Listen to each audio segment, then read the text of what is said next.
Blow the gaff, idiom.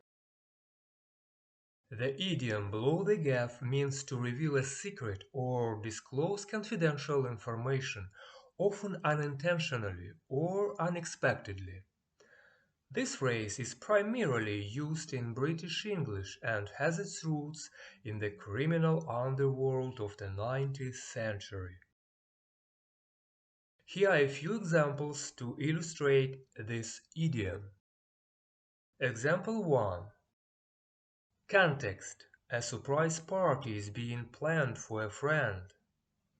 Sentence: don't tell John about the party.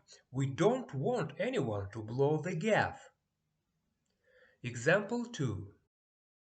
Context: a company is working on a secret project. Sentence: the new product is top secret, so make sure no one blows the gaff before the launch. Please subscribe to learn more about idioms and phrases in English. Thank you. Bye.